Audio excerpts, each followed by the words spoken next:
Tunataka tuangalie ujumbe wangu wa leo. Unasema magonjwa matano ambayo yalimfanya Yesu ashuke kuja kutuponya. Magonjwa matano ambayo Yesu ameshatuponya. Ni daktari.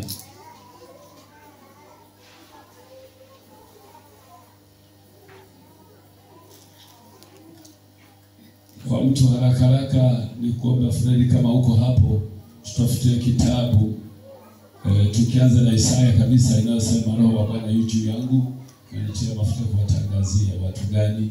Alafu tunaenda tena kitabu cha Mathayo, tutaangalia tena sura tena hapo.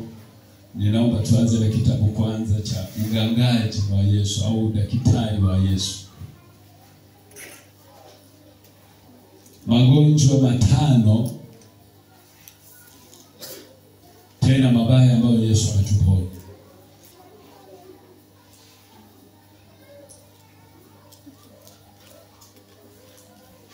Muulize jirani yako, naona hayo magonjwa?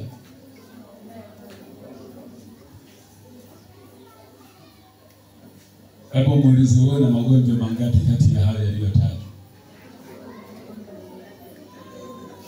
Anasema hana ugonjwa hata mmoja. Acha tushushe vipimo. Tunataka tulete vipimo. Ujumbe unasema magonjwa matano mabaya ambayo Yesu ametuponya.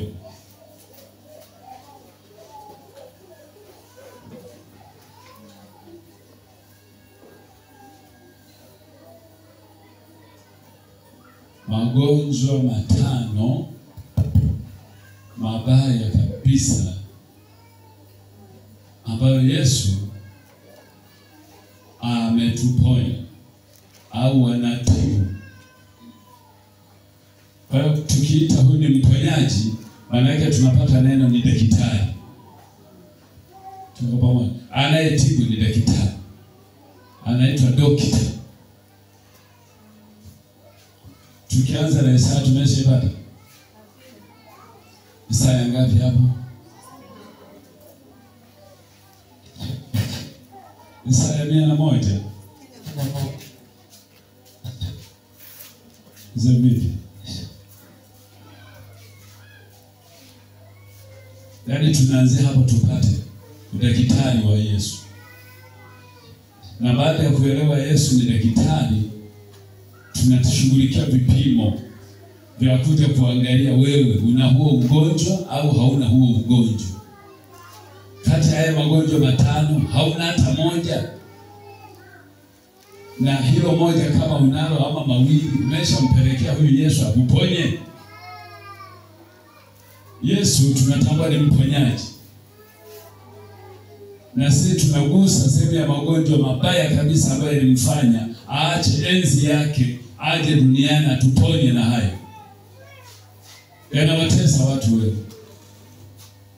Tusomee Isaya sura 61 kuanzia mstari wa kwanza hadi mstari twende, nitakuzuia maana kuna maneno mazuri. Tukifika kwenye kipengele mimi nakwambia stop. Amen. Imeandikwa Roho ya Bwana iko juu yangu. Roho ya Mungu iko juu yangu. Kwa sababu Bwana amenitia mafuta. Kwa sababu Bwana amenipa kibali. Niwahubiri wanyenyekevu habari njema. Tusema amenitia mafuta, ameniruhusu, amenikubali, amenituma nije. Kwa Yesu kuja amepewa kibali na nani? Pamoja na kwamba ni moja aliyekuwa na wahurumia wanadamu, anatuhurumia, lakini kama bado hajapata kibali, hakupata nafasi ya kuja. Unaweza hapo kanisani unawaza, kama ningelikuwa mchungaji, mimi ningelifanya hivi, nikafanya hivi. Lakini tatizo hujapewa kibali cha kuwa nani? Mchungaji. Hujatiwa mafuta kuwa mchungaji. Bado pamoja na kuwaza vizuri, lakini bado kibali hakijapatikana. Tunaposema kibali ni ruksa. tunasema yaani unaruhusiwa, umetumwa, umekubalika kwa wakati huo kwamba sasa nenda, umeruhusiwa. Wangapi wananielewa nikisema hivyo? Kwa sababu naelewa, jipigie makofi. Umeelewa ninachokisema? Kwa hiyo tunaanza kupata Yesu ni daktari. Maana anajitambulisha kwamba roho ya Bwana iko juu yangu na huyo Bwana amenitia mafuta. Tunapozungumza kutiwa mafuta, nimefafanua, tunarudi kwa Daudi. Daudi akiwa katika machungani, Bwana akamtokea nabii Samueli akamwambia, wakati huu sio wa Sauli tena awepo kama mfalme, isipokuwa nimejichagulia mfalme mwingine, huyo ndio nimemkubali. Kwa hiyo maana yake nini? Nenda kazipitishe, kamtie mafuta. Si kwamba yale mafuta wanayomimina leo wanafika pale pupu kichwani hivi wanamimina paka na kwenye macho, mengine naweka hapo, sio ya hivyo.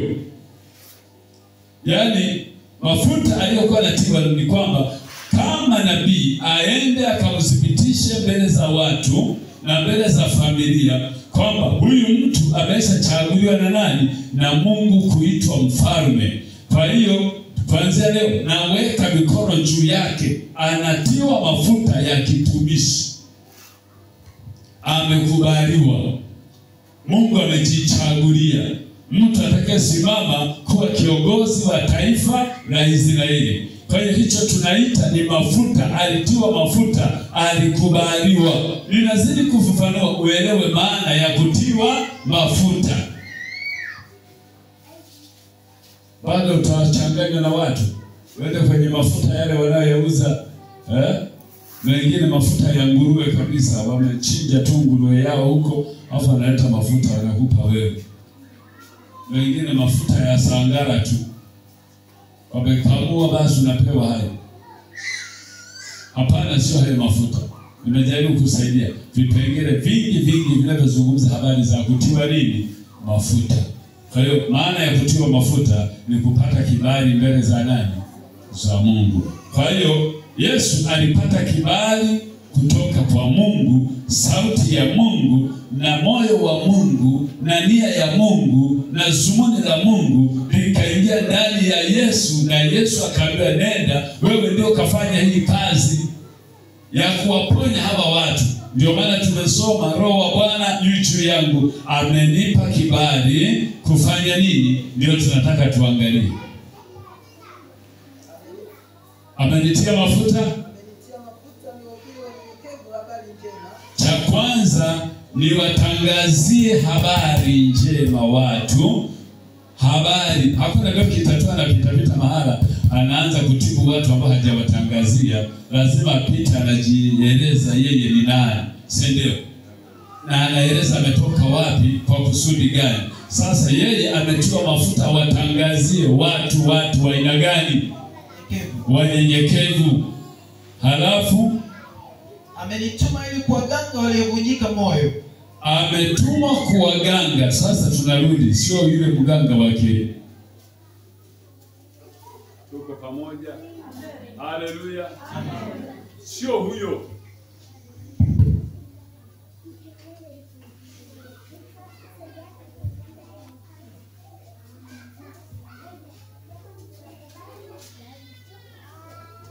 Bwana Yesu asifiwe.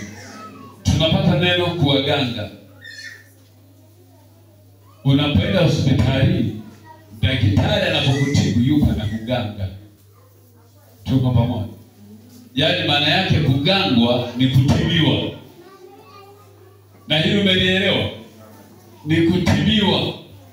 Kwa Yesu ametuma watangazie watu wenye unyenyekevu wa namna gani? Kwamba hii nimesikia jambo hili, yuko mara fulani, kumbe natakiwa niende mara fulani.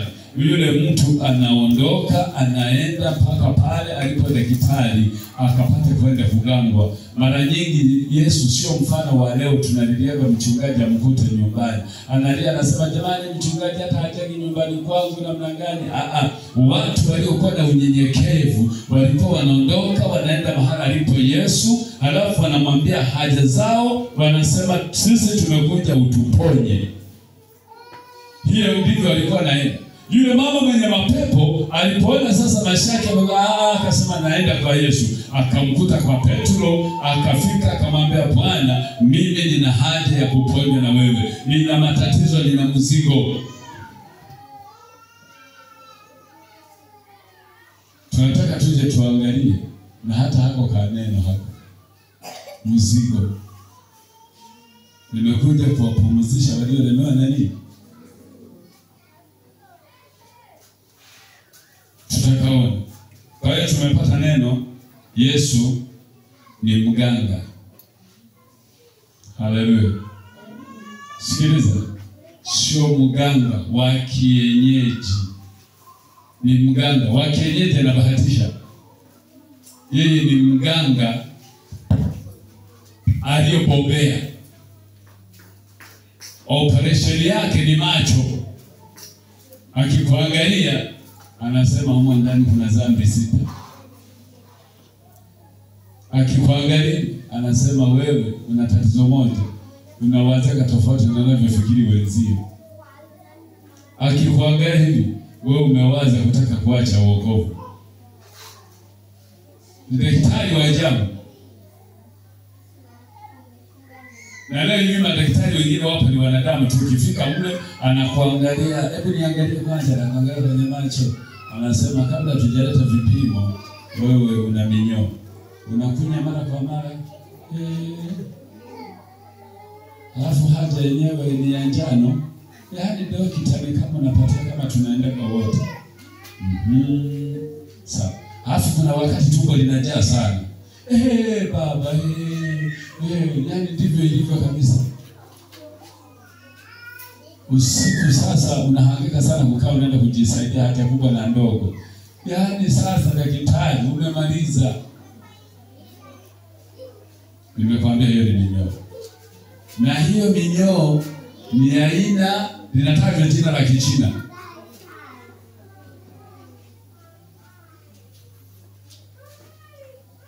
Hao minyoo wana mikia mirefu, halafu waga wana meno makubwa. Huwezi ukawaua kwa panado wala kwa dawa zile za minyoo zile 40 hizo hamna. Zile zina vichwa vigumu. Dawa yake kidonge kimoja utakipata kwa shilingi 3,000. Na dozi inatakiwa miezi 6. Au nataka mpaka tukupime, maana na kipimo nacho ni hela. Hapana daktari, hivyo sema umepatia, yatosha. Haya, anza kutumia. Huyo ni mganga. Yesu ni daktari. Yesu ni mganga. Huyo ndiye anatibu vizuri sawa sawa. Magonjwa yanayoshirikana duniani yeye anatibu. Halafu kuwaganga, kuwatangazia mateka uhuru wao. Kuwaganga kwanza waliovunjika. Kuwaganga waliovunjika moyo. Kuwatangazia mateka uhuru wao. Mwambie jirani yako na moyo unavunjika. Haya, twende. Daktari mwingine wa Muhimbili anajua moyo na mfupa. Anajua hilo. Ila Yesu anajua. Yesu anajua na ulimi ni kama moto. Ila wadaktari wengine hawajua, anajua ulimi ni nyama. Yesu anasema ulimi ni moto. Twende. Na hao waliofungwa habari za kufunguliwa kwao. Na wale waliofungwa habari za kufunguliwa kwao. Yaani hizo tiba anazo zote. Kwa hiyo tukisema kufunguliwa watu, huyu mtu ni mwanasheria tena basi. Maana sasa hata na waliofungwa yeye anaingia tu hata na kwenye gereza. Yaani kwanza waliougua wanagangwa, halafu na watu ambao wamefungwa wanafunguliwa. Yaani kwa utashi wake unafunguliwa tu. yeye ni daktari, yeye ni mwanasheria, halafu na nini tena? Kutangaza mwaka wa Bwana uliokubaliwa. Na kutangaza wakati ambao Bwana aliruhusu nije, aelewe kilishuka chombo kinachotimiza yale makusudi aliyokuwa ameyaahidi, aliyonituma niyafanye. Na siku ya kisasi cha Mungu wetu. Na siku ya kisasi maana yake anajua na kuua. Kuwafariji wote waliao. Na wale wanaolialia anajua kuwafariji. Huyu mtu ni wa ajabu sana. Tena ni mfariji. Twende. Kuwaagizia hao waliao katika Sayuni.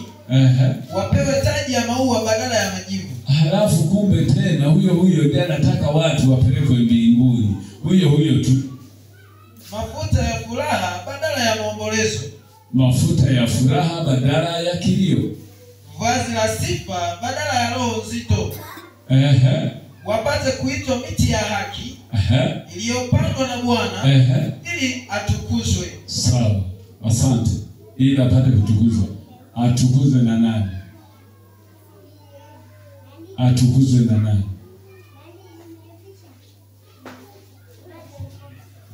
Apate kutukuzwa duniani. Ukisoma neno linasema kwamba Baba yetu wa mbinguni, jina lako ni wapi? Tunaanza na kwanza hiyo. Baba anawafundisha namna ya kuomba. Na ndio tunatafuta atukuzwe. Na Baba yenu apate kutukuzwa. Atukuzwe wapi? Na nani?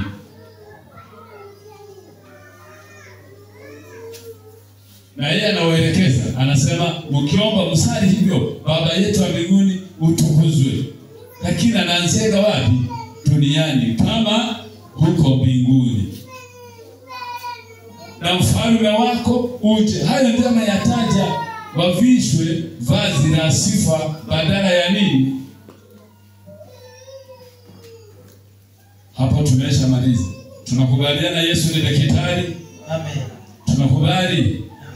Hii ndio maana nikasema magonjwa hayo matano Yesu anazo dawa za kuyatibu na ukawa salama kabisa na ukapona. Kila ambalo watu wanasema hili haliwezekani, Yesu akiingia hapo inawezekana. Anatibu kabisa. Hata mwingine anajua uzinzi. Najifunza kama mmoja anasema kuacha uzinzi bakosha mayogano henge kuona. Hivi uzinzi ni mzuri sana. Huyu mtu anakuwa bado tu Yesu hajafanya nini? Hajamwambia kwamba nina ugonjwa huu hapa. Lakini Yesu akiingia katika maeneo hayo anatibu. Anatibu kabisa. Mungu wetu atusaidie. Asante. Sasa tutafute kitu kama hicho kingine. Haya magonjwa.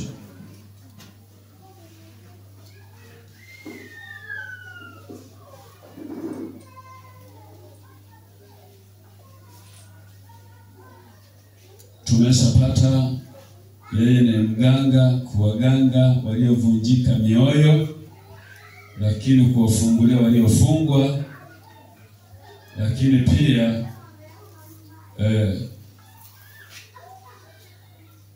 na kuwabadilisha maisha yao na kutazamia ufalme wa Mungu. Tuangalie sasa kitabu kingine, Mathayo. Nilisema tunataka tuende kwa ufupi. Hiyo ninaruka niliyokuwa nimesema. Tuende kabisa moja kwa moja. Magonjwa haya matano ni magonjwa aina gani? Hayo ndio tunataka tuyashughulikie. Nisiendelee kusema mambo mengi mpaka nikayasahau magonjwa. Tunataka tuangalie yale magonjwa matano ambayo nimeyasema ni mabaya sana, lakini Yesu anayaweza. Ugonjwa wa kwanza ni mwili. Ugonjwa wa kwanza ni mwili.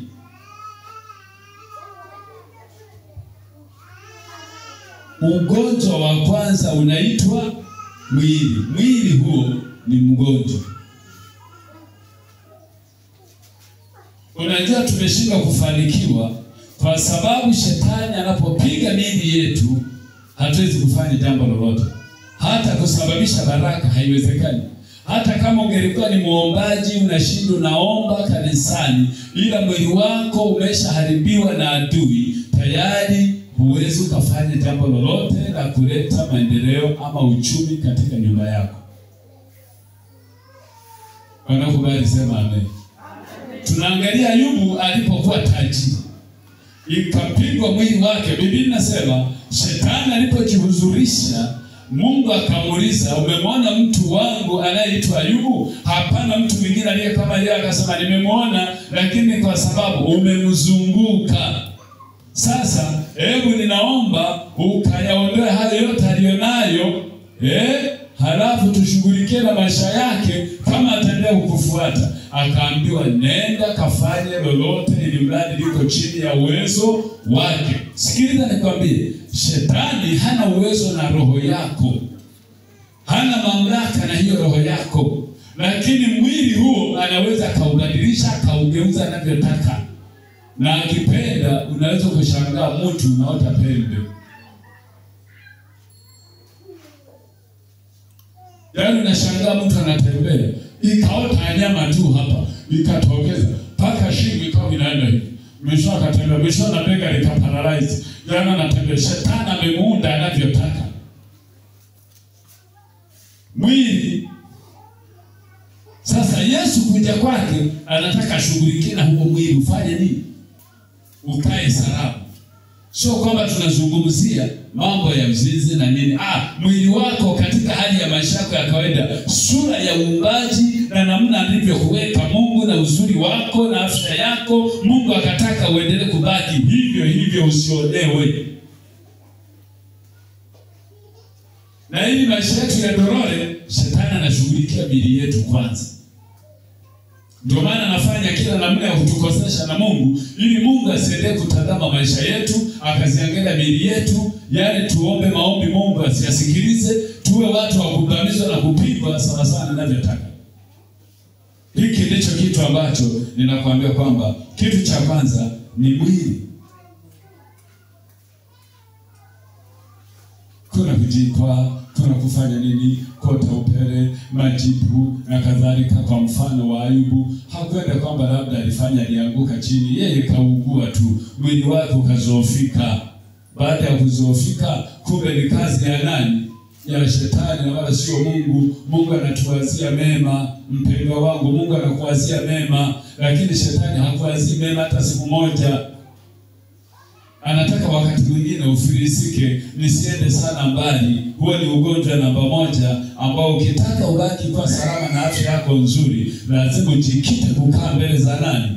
Za Mungu. Kaa vizuri na Mungu. Mwambie, Baba nisaidie, nipe afya njema kila kunapokucha. Acha tu kuomba mambo mengine. Baba nibariki mesikeli. Baba, anza kuombea afya yako. Ugonjwa wa pili, ule ni mwili. Tunarudi kwenye miguu. Ndani ya huo mwili huo unashughulikiwa. Huo mwili umebeba na miguu. Sielewi mwili ndio uko wapi.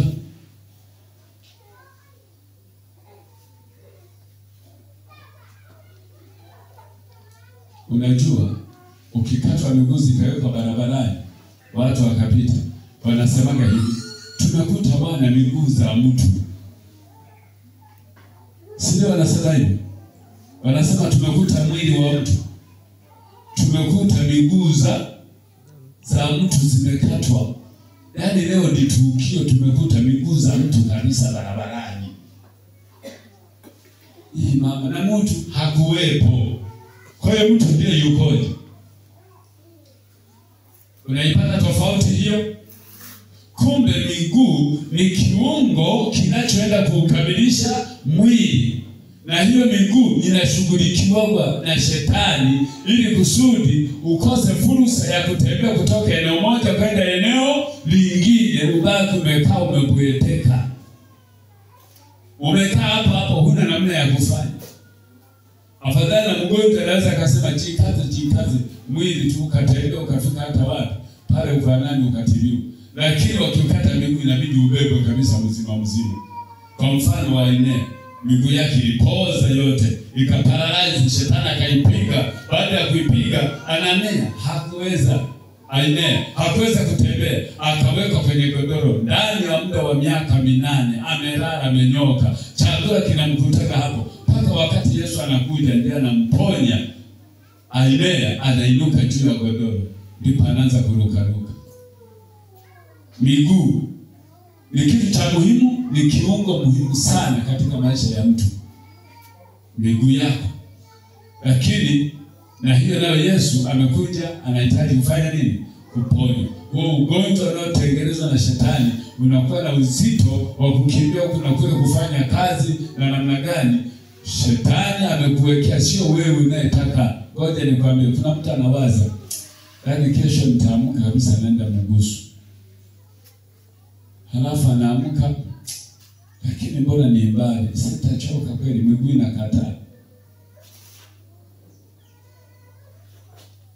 Utanielewa baadaye, usiponielewa hapo. Ugonjwa namba 3.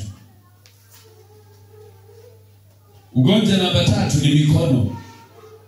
Kwa sura ile ile, wakikata mikono watu watakuta mikono pale, wanasema tumekuta mikono ya mtu. Hawasemi tumekuta mwili wa mtu, mikono ya mtu. Kwa hiyo mtu ni mwingine, isipokuwa mikono ndio za mtu. Hiyo mikono ni mali yako. Kwa tukikata hiyo mikono unabaki tu mama deni. Tukitoa hata na miguu bado tunakujua wewe ni mama nani. Ila mama deni hana nini? Hana mikono wala miguu. Tukiamua hayo macho tukayatomo, hata tukayatupa kabisa, hajaisha mama deni. Mama deni yupo, ila hana nini? Hana macho. Unalikubalia? Sasa shida tukikata na shingo, mama deni wamemmalizi. Sende. Sasa mikono ni sawa na ile miguu. Kwa hiyo tukisema kwamba eneo la mwili ni namna inavyotumikishwa kutenda dhambi na kukukosesha mbele za Mungu, lakini na kukosa maendeleo katika utendaji wa dhambi, na huo mwili ndio unashughulikiwa kwa magonjwa, hata maisha yako ya kimwili yashindwe kufanikiwa. Lakini pia miguu inatengenezwa kukosa kutembea, kufika umbali, kutafuta riziki ama namna nyingine kwa ajili ya uchumi wa familia yako. Lakini mikono unaweza ukashika utendaji ili kuleta matokeo mazuri katika familia yako na hata mbele za Mungu pia. Ili tuwepo mahali hapa tunamsifu Mungu, miguu imetuleta, lakini mikono tunapopiga makofi tunampa utukufu Mungu, na hiyo ndio maana ya Mungu akaweka hivyo viungo na vyenyewe vinashughulikiwa. Lakini pia ugonjwa namba 3, namba 4.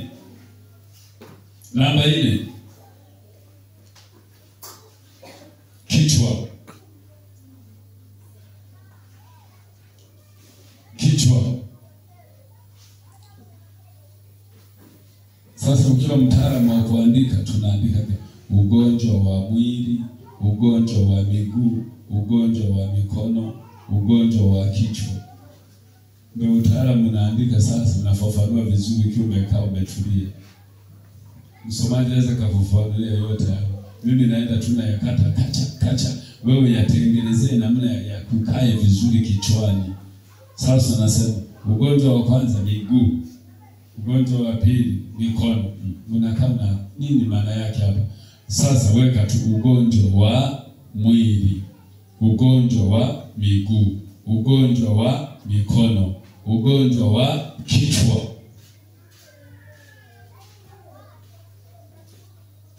Madaktari wapo wanajitahidi kutibu, lakini haya magonjwa yako aina mbili. Unaweza ukapigwa katika hali ya kidunia kabisa, ukachoma msumari miguu ikaumia, ukaenda kwa daktari akakutibu, lakini kuna kutegwa misumari ya kichawi na yeye kakutoboa. Huo ugonjwa daktari naye hauwezi, ila jibu umeungua miguu, huwezi ukatembea tu.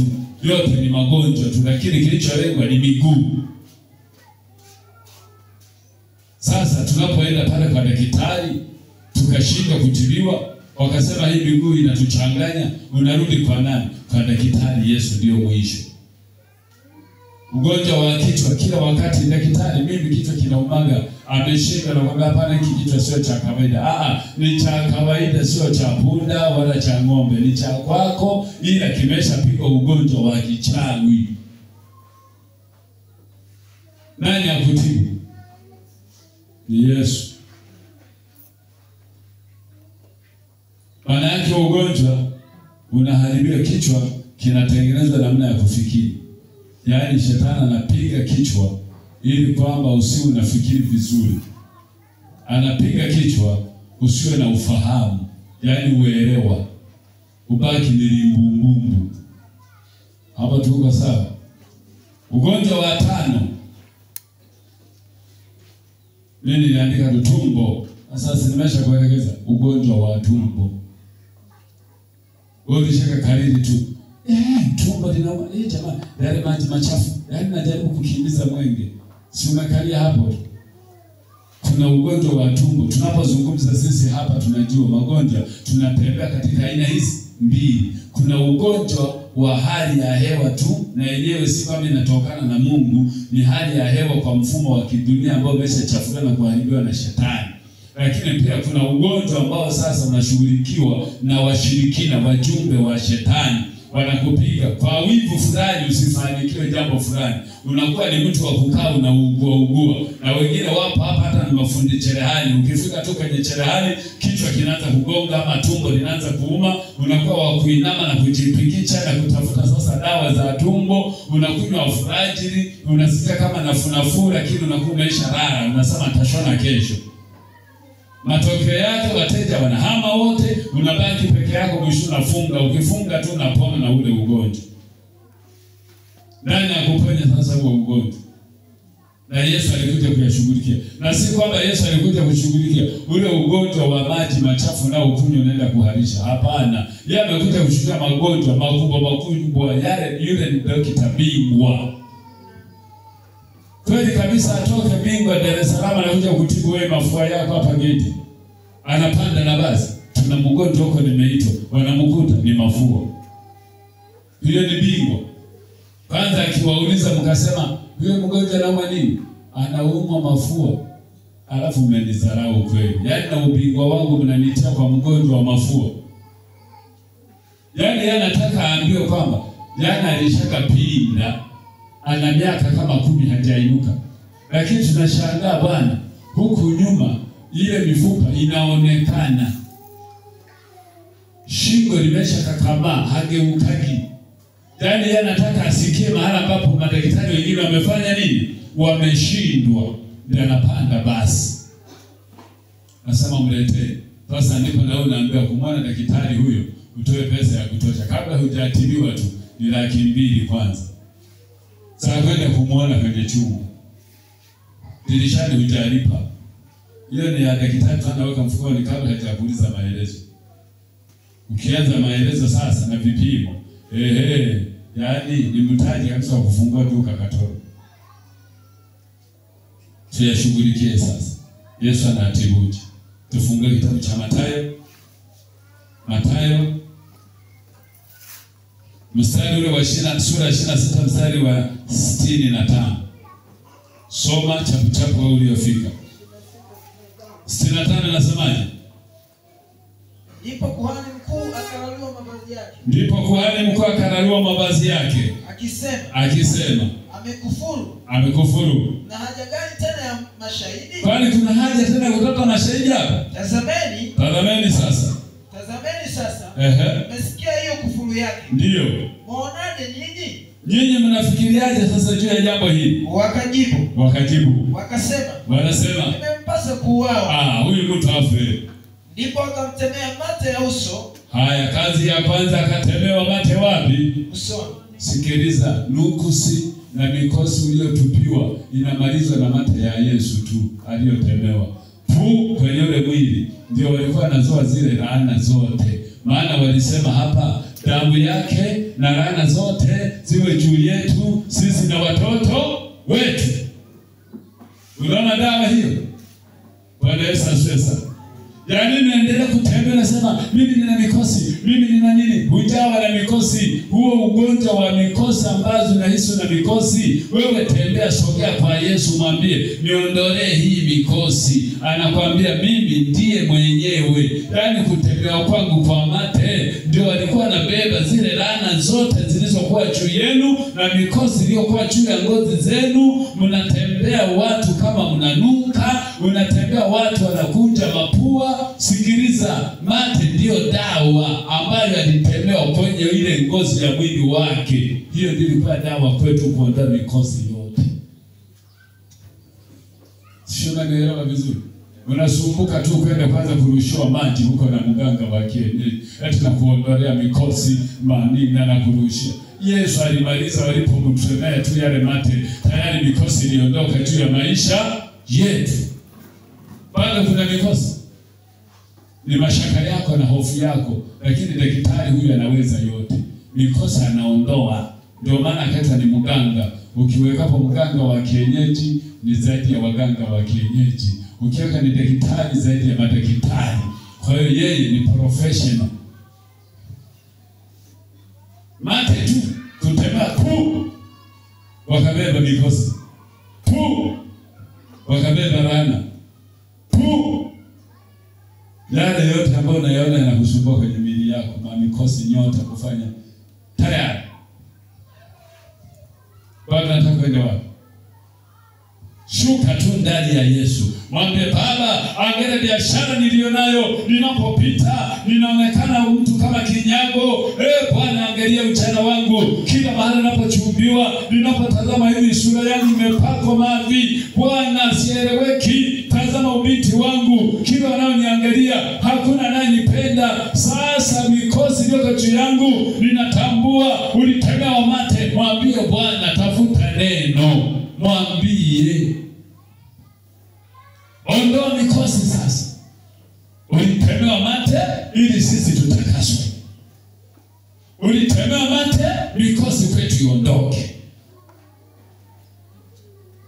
Unasumbukia nini?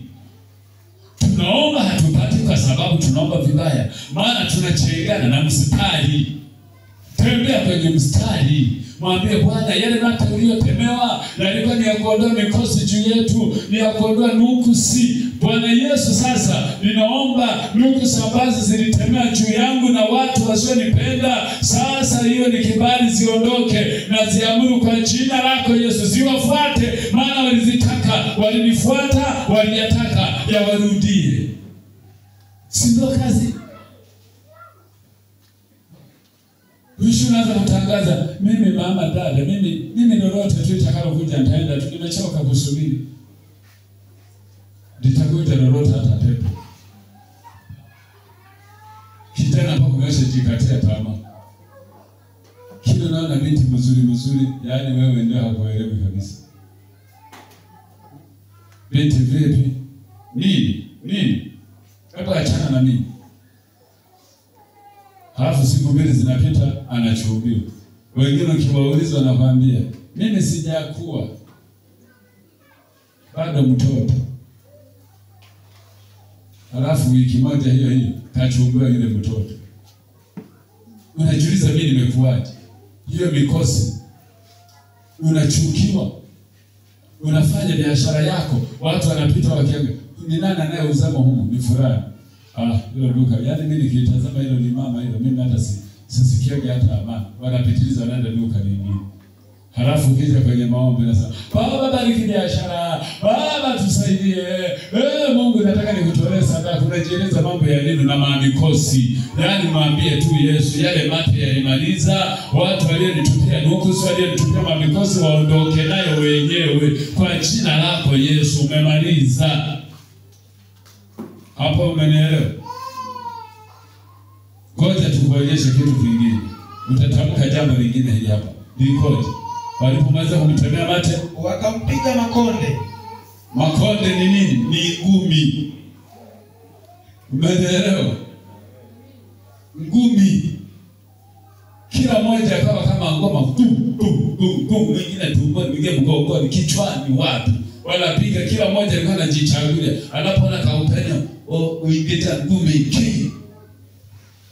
yaani umati wa watu kila mmoja alikuwa anatamani apige. Maana walikuwa na neno moja anasema, tufungulie huyo mtu, yaani chochote kitakachokuwa na kiwe, kama ni mabaraka, kama ni mikosi na laana na vitu gani na damu yake, itadaiwa juu yetu, ikakae juu yetu sawa sawa. Na tena sasa hatubaki sisi na watoto wetu na wenyewe tunawadasa hiyo mikosi. Kuna wakati mwingine unafanya mambo mengine hayaendi kwa sababu ya mikosi ambazo wewe hujategwa hata na wachawi. Wewe ulicheka kalia kusema napomoa roho ya babu, napomoa roho ya bibi. Bibi kumbe alitekagwa tu na yeye akatupiwa mamikosi, kuna marana fulani. Sasa usimbomoe bibi yako. Wewe sema tu kuanzia sasa, Yesu wewe ni daktari, wewe ndio dokita wangu, ondoa hata hii mikosi, hizi nuku ziondoe kwa jina lako Yesu. Wangapi wameshasoma kitabu chochote kinasema mtakanyaga na roho za babu? Kuna kitabu gani? Hayo tunayatoa wapi? Akanyaga na roho ya bibi na roho ya babu na kukanyaga kabisa kabuzimu. Hayo mengine mnafundishwa na nani? Hata kwenye tenzi ya rohoni halimu. Au tunaenda tu kwa sababu tulisikia mtu mmoja anasema hivi. Tutembee kwenye neno, sisi tumeokoka, tumepona, tunalielewa neno. Tuko pamoja. Tumwambie Bwana, wewe ndiye ulikubali kubeba laana na magonjwa yetu yote. Magonjwa yote unayaondoa, mikosi unaondoa. Kupitia ngumi ulizopigwa Bwana, sisi ndio tulikuwa tunapona, tunaondokana na mikosi. Wakati tunatembea mate, ndio nuku zetu zilikuwa zinaondoka. Sikiliza, watu wanachukua fedha na peleka, halafu inatembea mate na kwa mganga gani? Semea maneno, atakayebeba hii hela ataenda na mganga. Halafu akibeba tuazana na nunua mbuta.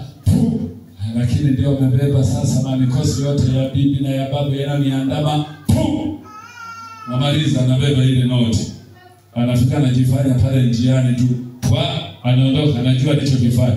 Wewe unafika tu mlokale. Bwana ameniona, Bwana ameniona, Bwana amenibariki. Wewe subiria tu, kuna mtego umewekwa pale. Hapo kuna laana na bahati mbaya hujui hata kuomba. Maana hata kama ukienda kusumbuka unaanza tena kuwaua wale mababu, unaua na yule bibi na sijui na nani kiza bibi, na wote na wakanyaga mmoja tu. Tena umeshapanda na mlimani sasa. Umeshaanza kuwashughulikia. Bahati mbaya na hao mababu wengine majina hata huyajui. Ulishakabaliza tu, babu na mkanyaga, babu na mngoa macho, babu sasa na mniga. Wewe utaniga mpaka wangapi? Sikiliza. Unajua ni mababu wangapi kutoka Adam? Na babu na Adam ni babu. Na yeye na mniga tu. Omba vizuri. Bwana Yesu asifiwe. Mwambie Bwana, hii ndio dawa ambayo Yesu anaweza kuifanya. Yaani hizi ngumi na haya makonde sijui na nini na mate hiyo. Lakini walisha hapo tu. Hebu tuambie, jambo lingine lipi? Huo mwili tu unashughulikiwa. Wengine wakampiga makofi. Wa mama nao hawajui kuvunja ngumi. Wenyewe tu makofi pa, wengine pa, wengine mgongoni kwenye miguu. Wa mama hawakuteki ngumi.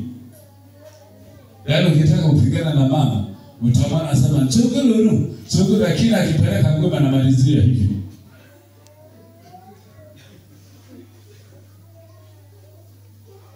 Makofi akatandikwa mashavu wapi, kichwani wapi, mwili wote mzima makofi. Sasa jumlisha mate, ongeza ngumi, ongeza na makofi. Sasa hatuoni mateke. Twende jambo lingine lipi? Wakisemaje? Wewe Kristo tufungulie. Sasa tunaomba tufungulie. Sasa eti mtu ameinama hivi anapigwa na kila moja. Wewe watu wananzengo hapa anapiga. Tunaambia sasa inuka sasa tuwaambie ni nani aliyekupiga.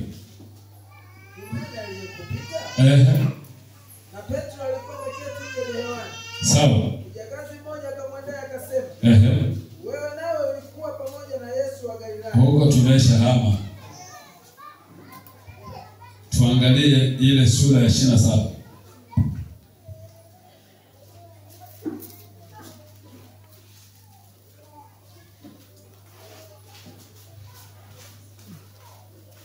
tuangalie mstari wa 27.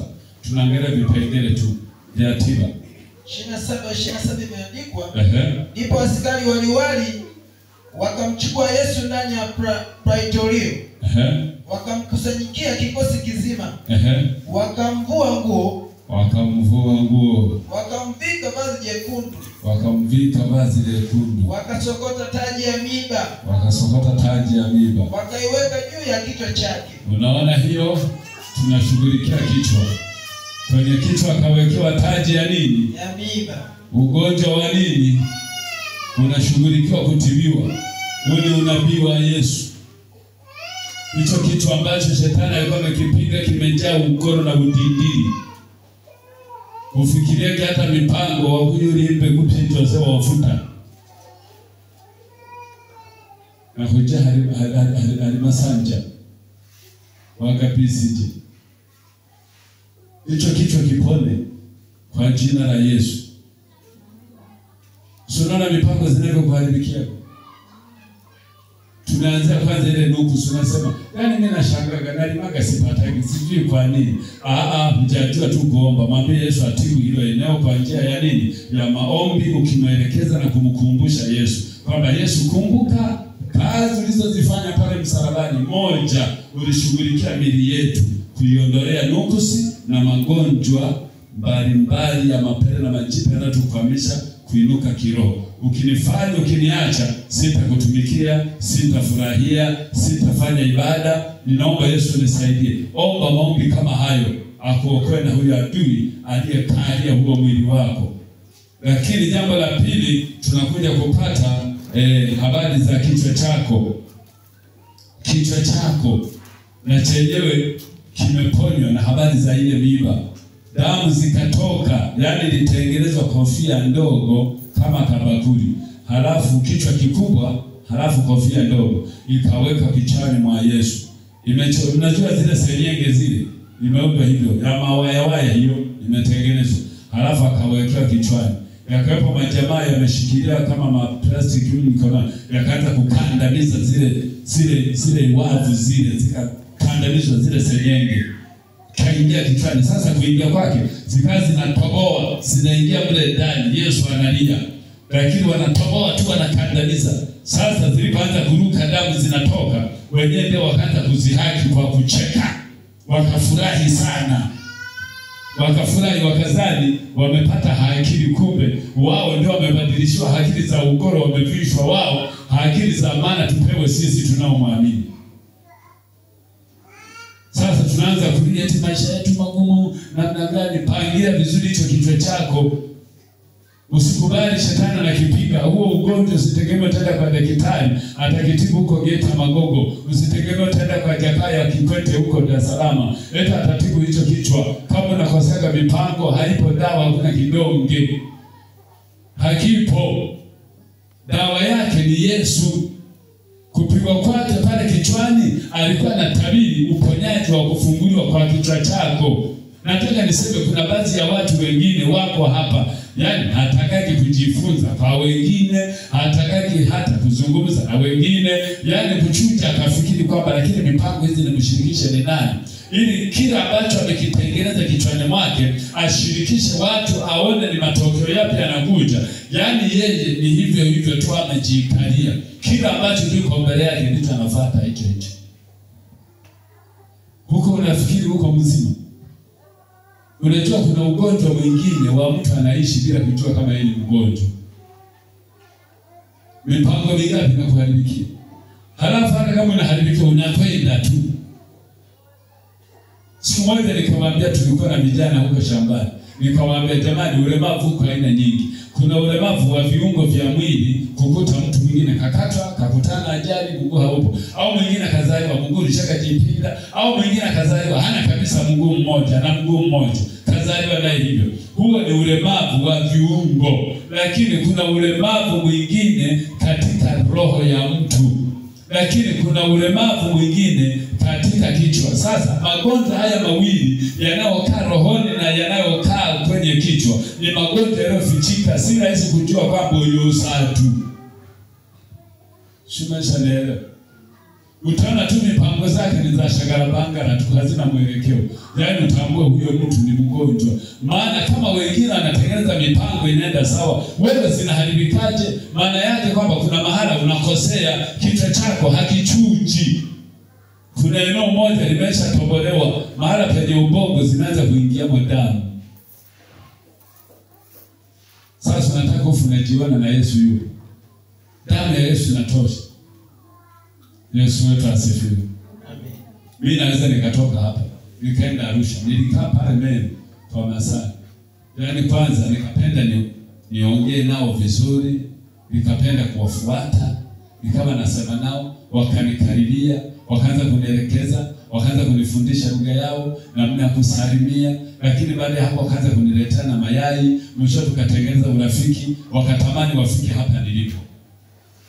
Na inawezekana siku moja naweza kaja. Na wananipigia simu nasema, "Mbona utuitage baba? Shida tu ni kwamba umtumie nauli ya kutoka huko kuja mpaka hapa. Kwa hiyo kwenda tukuje na kurudi, anatakiwa apate angalau 100,000. Sasa je, tutafuta fedha nyingine ya kumbariki kutoka hapa kwenda mpaka Dodoma kwenda mpaka Moshi.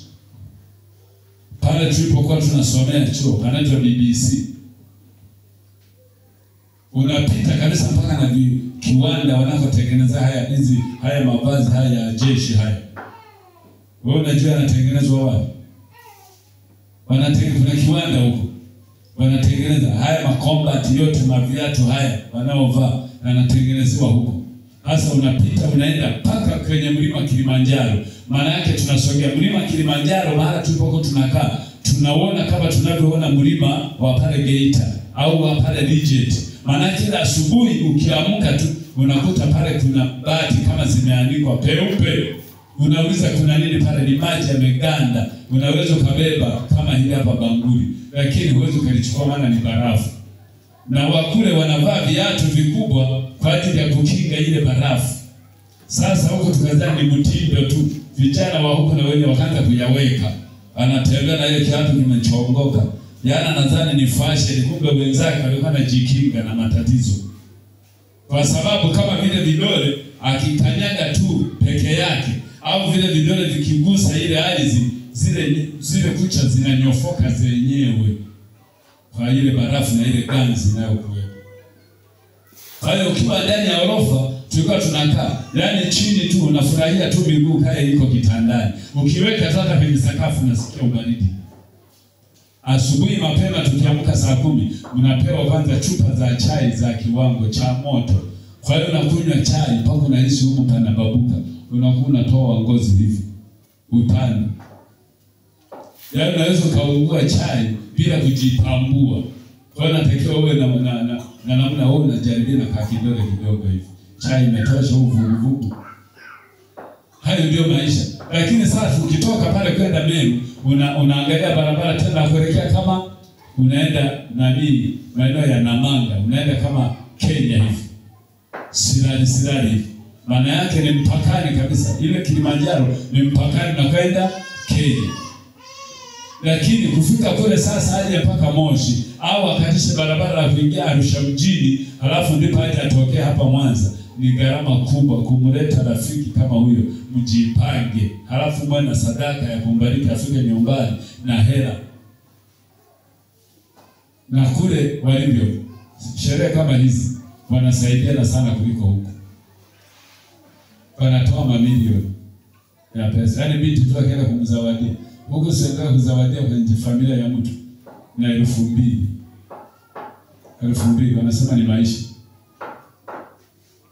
Kule wanajiunda. Mtu aliyealikwa tu na mtu anayeenda kwenye anakaja anawalika wenzake, lazima watoe pesa sio kubwa, 200,000, 300,000, 500,000. Mungu atusaidie nisiwape story hizo. Magonjwa haya ni nani wa kutuponya? Ni Yesu. Magonjwa ya kichwa, maana yake kupigwa kwa misumari kichwa chake Yesu kilikuwa kinatabiri sisi tufunguliwe. Sasa kama tiba hii imeshapatikana, tufunguliwe kichwani, tuwe watu wachakarikaji. Acha kushinda na randa, acha kushinda umekaa. Yaani ubongo wako hauzunguki, hutambui kesho, haujui sasa una wakati gani, unatakiwa ufanye nini, hauelewi. Hicho kichwa bado umefungwa kwenye gereza. bado kwanza na ugonjwa wa kifungo, hujafunguliwa. Ugonjwa mwingine na kichwa hakijaponywa. Matatizo mangapi hayo? Pengine chochote unachotaka kukifanya kwa biashara hakiendi, mikosi na laana, nuksi na zile ziko juu yako. Na si kwamba ulizitafuta au ulikosea wewe. Zingine ni kwa sababu waliapa wazazi wetu kwamba haya ndio yawe maisha yetu sisi na watoto wetu. Ndivyo walivyofanya hawa watu. Tunaanza kuona hicho kitu. Alipovishwa taji ya miba na mwanzi katika mkono wake wa kuume, wakapiga magoti mbele yake, wakamzihaki, wakisema, salamu, salamu, mfalme wa Yahudi. Mfalme wa Yahudi. Kisha wakamtemea mate. Wakatoa ule mwanzi, wakatemea tena mate. Amen. Aisee, twende. Wakampiga kichwani. Kampiga kichwani. Walipokwisha kumzihaki, kuna taji, kumbuka kuna taji ya miba. Alafu ameshika bomba. Yaani ile mwanzi ni bomba fulani kama ni pipe, alafu anaenda kugonga wapi? Kichwani. Yaani umevishwa taji ya miba, yaani lile umepewa, yaani kama wewe ni mheshimiwa, yaani kibaragashia. Hicho ndicho amepewa. Halafu lile pipe lililobebwa ndio wanaanza kuligongea wapi? Kichwani, kama nyundo vile wanapigilia. Zile senyenge au ile miba iendelee kuingia sawa sawa. Hicho kichwa kikombe. Kumbe sisi ndio tunaponywa. Jambo lingine, wakalivua lile vazi. Sasa wakaenda kuvua lile vazi. Wakamvika mavazi yake. Wakamvisha sasa mavazi yake kwenda kwenye utaratibu mwingine. Wakamchukua kwenda kumsulubisha. Sasa hebu ninaomba tuishie hapo. Kwa nini nasema hivyo? Hili ni jambo ambalo halipingiki. Tukiwa tumemaliza hili swala la kichwa, tunarudi kwenye mambo matatu tu muhimu ambayo Yesu anayatibu. Katika maisha yetu tunaishi duniani, tunakulishwa vitu ambavyo ni vibaya. Vinatabiriwa pale msalabani baada ya kuchoma mkuki katika eneo la ubavu wake.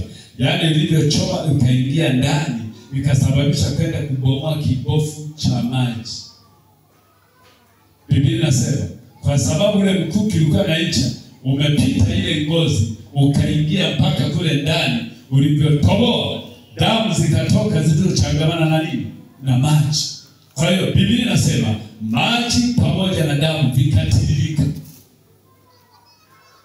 Kumbe ndivyo alikuwa anatutibu katika matumbo. Ukisoma katika Injili ya Mathayo inasema, na nyinyi kwa sababu nimemaliza hata mtakula vitu vyenye kuwafisha, havitafanya nini? Havitawazuru. Sasa unapata tatizo lingine ndani ya tumbo lako, mwambie Bwana, tunaishi, wachawi wapo, majini yapo, mapepo yapo, nayo yana teknolojia yake. Unaweza kalishwa vitu vinakusumbua na kutesa, na hata uweze kufanya mambo mengine, na wala uweze kusikia amani katika Kristo. Kumbe kuna vitu ambavyo shetani ametumia maajenti wake wakakutupia, ama ukalishwa bila wewe kujua. Sasa vikakutesa. Ni nini cha kufanya? Bado unasema Yesu pale msalabani hii kazi ulimaliza.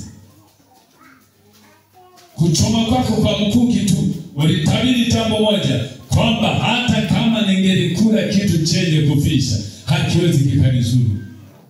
Kwa ndio msaada wetu.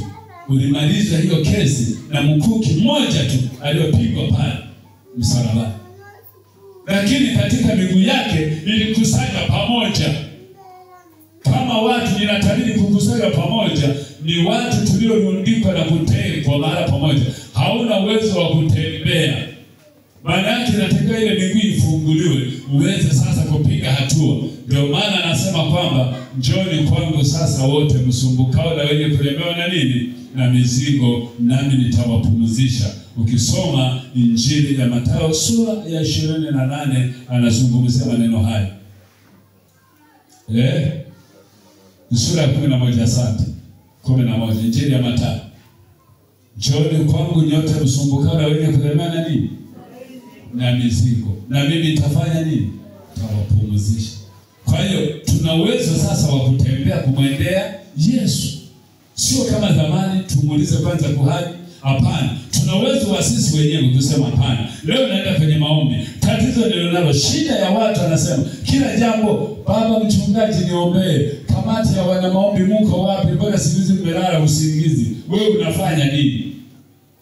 Wewe unajua tatizo ambalo limekupata katika familia, katika jamii na kuzunguka. Hatujui watu wamekufanyia nini. Wengine wamekutupia vitu, umeanza kuugua, hatuelewi chanzo, na wewe hujui chanzo, lakini bado unashangaa. Hebu fanya maombi sasa, ingia kanisani, unamwambia Bwana, leo ninashinda nyumbani mwako, ninachokitaka ni uponyaji na kufunguliwa. Ndani ya mwili wangu hapa kuna tatizo, ninanisikia ndani mwangu sikuwa na hali hii, lakini natambua adui amejipenya kwa siri. Pamoja na hayo, dawa unayo. Ulisema hata kama tukila vitu vile kuficha havitatuzuru. Wewe miguu unanichelewesha, na yeye iombee hiyo miguu. Changamka. Asubuhi sio kukusanya miguu na ikunja kwenye shuka. Watu wenzio wameshaamka, wamefika magengeni. Hapa mihogo shingapi? Hapa viazi shingapi? Wewe bado tu unapiga tu umo kama punda kwenye shuka tu miguu. Unapiga. Mwambie Yesu kwamba na mimi Baba nifungue hii miguu. Niponye na mimi nichangamke. Niweze kuondoka. Familia yangu na mimi ikae na usalama, iitwe hambu. Na wewe omba basi kwa Mungu. Kila siku ni kiki tu. Pikipiki haiondoki.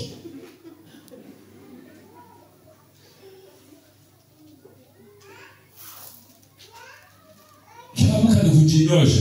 Watu wameshafika Mgusu, watu wameshafika Bukondo, watu wameshabeba matenga ya samaki. Wewe bado tuna mswaki wako mdomoni, unapiga nobuchi bulimo. Kwa sababu hata hujui. Maana shetani ameanza kupiga kwanza kichwani, alipomaliza kupiga kichwani ukaongea na kubalija. Ya nini hayo? Changamka. Sasa ni masika. Amka. Asubuhi na mapema. Baba, niko kwenye maombi hapa, naomba unipe afya, niponye kwa sababu ya neno lako. Haya yote niyamaliza pale Kalvari. Nataka huu mwaka unipe uzima. Ninajua Januari tarehe ya kwanza na juma la kwanza, ibada ya kwanza, nitasimama nikushukuru kwa yale ambayo utakuwa umeshanitendea. Ninachokisi, naomba tu unipe uzima. Ninakusihi Mungu wangu. Sasa Mungu anakupa afya, Mungu anakupa uzima, na wewe uchangamkie huo uzima. Sio wa kulala nyumbani tena miguu imebweteka. Tuko pamoja. Mwisho tuanze kuitwa warokole. Wenyewe nane hawana kenda. Ni 8 tu. Wapendwa tupo. Mungu ametuita, ametupa maarifa, ametuponya kichwa chetu kiwe na akili za kufikiri. Hii familia yangu niivusha hapa niende wapi? Maisha yangu nitoka tu niende wapi? Ni wewe. Fika mahali unajiangalia basi. Tunaanza na maisha ya chini, lakini sio mipango tunakaa nayo ya kukaa chini. Shati ni moja. Mwaka wa kwanza, mwaka wa pili, mwaka wa tatu, mwaka wa 4, mwaka wa 5. Sio unapigwa picha wewe. Si upo duniani tu ndugu yangu. Shetani anasema huyo tulishamaliza huyo. Maache hata tembea na huko na huko. Wakati Yesu amekubali, akavuliwa nguo, akafa msalabani na mambo yote akayafanya, na akatokea kwenye kaburi, akafufuka, akasema imekwisha na nimemaliza kazi. Sasa nimewapeni mamlaka. Lolote mtakalolifunga na mbinguni limefunga, mtakalofungua limefunguliwa. Bwana Yesu asifiwe. Yote hayo yamefunguliwa. Sasa tunabaki tu katika hali ya kulialia tu. Mchungaji, kwa kweli jamani, watu wengine hawana roho wa Mungu kabisa. Nini? Yaani mama fulani ameivisha maharage, lakini kumbe kabisa ulivyosoma somo lile la Jumapili iliyopita, roho ya uchoyo. Kuna watu humu wachoyo mchungaji. Wachoyo hili kanisa wamo kabisa. Hapana, sikuwa nahubiri kwa ajili ya hao. Unalipeleka kwingine. Changamka, inuka toka kwenye usingizi. Mungu akuponye. Mikono yako tunasema ikapigwa msalabani pale, ikasambaza huku na huku. Maana yake kwamba huku ninautaka uzima niende mbinguni, lakini huku ninataka ufanikishwaji, utajiri na mafanikio. Biblia yangu inaniambia kwamba kwa Mungu mkono wake wa kuume umebeba uzima wetu, lakini mkono wa kushoto umebeba utajiri wetu. Sio, umenielewa? Unasoma hayo, mwambie Bwana, ndani ya mikono yako umebeba yote. Umebeba uzima, umebeba utajiri. Katika kushoto yuko utajiri wangu. Naomba Bwana unibariki. Mkono wako wa kushoto uachie. Achilia Bwana juu ya maisha yangu. Na mimi nataka niinuke. Maisha ya kukaa hivi nimechoka. Na mimi nipandishe juu. Nimechekelewa, nimefika mahali nimesema yatosha, damu yako ilifanya kazi. Ilitoka mikononi ya nini sasa hiyo damu? Unaendelea kulia. Yesu alisema kuharibu. Kishika mpini mara moja tu, nyai zinaanza. Tulikuwa hapo shambani siku moja, tunaangalia kijana mmoja analima eti mkono mmoja jembe hivi, huko na simu.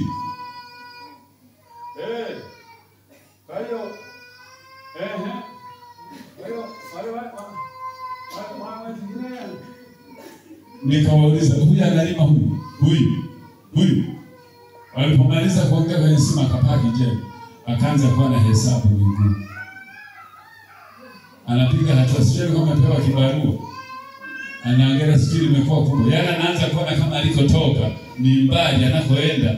Yana alikotoka amelima likubwa sana. Na ila anaangalia na mbele limebaki likubwa sana. Vivu ajabu. Bwana Yesu asifiwe. Piga jembe. Kama ni kusoma, kamata kalamu. Ona cheza. Mungu ametufungua. Walokole tuamkeni. Tunaacha mambo kama haya. Tunasema Bwana sisi ametuweka tu sisi kutafuta mambo ya mbinguni. Wewe acha, shughulikia na kitabu. Wewe mwenye kusoma soma.